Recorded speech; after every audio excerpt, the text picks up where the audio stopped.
আসসালামু আলাইকুম। দেখতে পাচ্ছ কোথায় এসেছি? গেস করতে পারছো? এটা হচ্ছে লালবাগের কেল্লা। এটা পুরান ঢাকায় অবস্থিত। তো হঠাৎ করে একদিন শুক্রবার ডিসিশন নিলাম যে একটু লালবাগের কেল্লায় যাব। আমিও যদিও এর আগে ৪-৫ বছর আগে একবার এসেছি, তাও আরবার আসলাম।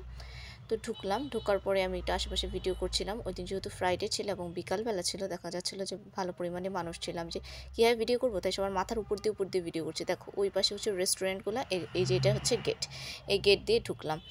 আর বাহিরে বেশ কিছু রেস্টুরেন্ট আছে, তোমরা খেতে চাইলে খেতে পারবে। আচ্ছা, এখানে একটা ব্যাপার হচ্ছে, এখানে মাঝে মাঝে খাবার নিয়ে ঢুকতে দেয়, মাঝে মাঝে ঢুকতে দেয় না। এখন কখন যে কোন নিয়ম জানি না। তো দেখো আমরা একটা কেল্লার সামনে চলে আসলাম, লালবাগের কেল্লা। এখানে আসলে অনেকগুলো বাসা, আমি যেহেতু সঠিকভাবে ইতিহাস জানি না, সো আমি এখানে ভুলভাল কিছু বলতে চাচ্ছি না। কিন্তু এই যে দেখো এরকম একটা প্রাসাদের মতো আছে, এটার ভিতরে হচ্ছে কবর আছে। পরি বিবির কবর আর একটা কার জানি কবর, আমি এক্স্যাক্টলি ভুলে গেছি। এই যে দেখো বড় একটা পিলার পার করে আবার এই সাইড দিয়ে, আর মাঝখানে হচ্ছে এরকম ফাঁক ফাঁক দেখতেছো না, ওগুলো ঝর্ণা ছিল। এখন ঝর্ণাগুলো যদিও বন্ধ, তখনকার দিনে হয়তো চালু ছিল।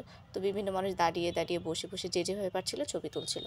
তো আমি আস্তে আস্তে ধীরে ধীরে জানালাটার কাছে চলে গেলাম, গিয়ে দেখলাম যে দেখো এরকম ফাঁকা, এক দরজা থেকে সোজাসুজি আবার আরেক দরজা এরকম না, ফাঁকা ফাঁকা ঘর।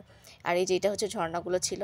আবার আরেক সাইডের জানালায় এসে দেখলাম যে ভিতরে কি দেখা যায়। ভিতরে ঢুকতে দেয় না, কিন্তু অনেকে বলছে আগে নাকি ঢুকতে দিত, মানুষ নোংরা করতো তাই ঢুকতে দিচ্ছে না। দেখো এখান থেকে আবার আরেকটা দরজা দেখা যাচ্ছে।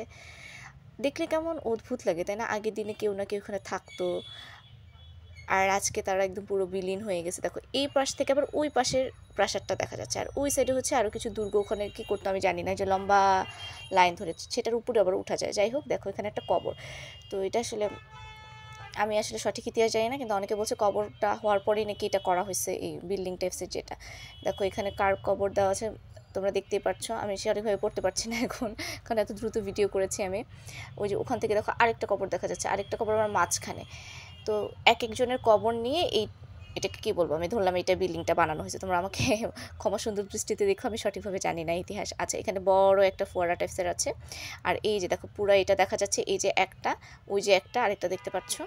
আর হচ্ছে তারপরে দেখো এই যে লম্বা একটা।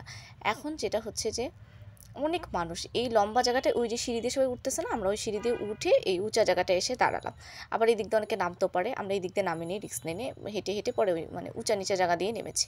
এই উপরে ওঠার পরে দেখে আরও মানুষজন যে যেভাবে পারছে বেড়াতে এসেছে। আসলে মানুষের ঘোরার জায়গাটা কোথায় ঢাকায়, তাও যে একটা খোলামেলা প্লেস আছে, এটাই অনেক।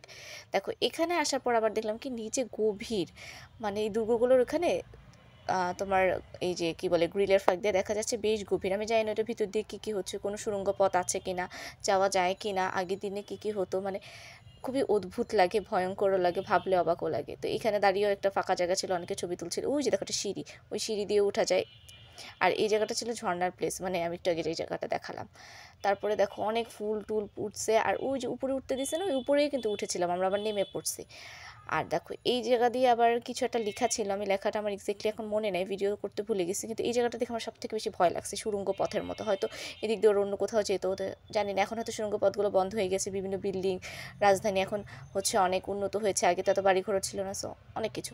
আচ্ছা, এইটা হচ্ছে মেন ওর কার্যালয়, যেখানে সে কাজ টাজ করতো, সেই জায়গাটা অনেকে বলছিল। তো সেখানে ঢুকলাম, সেখানে থেকে মানুষের আরও ভিড়। এটা হচ্ছে নতুন করে অনেকটা মানে ঠিকঠাক করছে, এই জন্য নতুন নতুন লাগতেছে। তারপরে ওই জায়গায় ঘোরাঘুরি করার পর আমরা পুরান ঢাকায় যেহেতু গিয়েছি, রয়্যাল একটা কি রেস্টুরেন্ট আছে, ওখানে নাকি ঘোল আর বাদামের সম্পর্ক খুবই ফেমাস। ওখানে গেলাম, ঘোল খেলাম, আর সরি ঘোল না, লাবান আর হইতেছে বাদামের সম্পর্ক, অনেক অনেক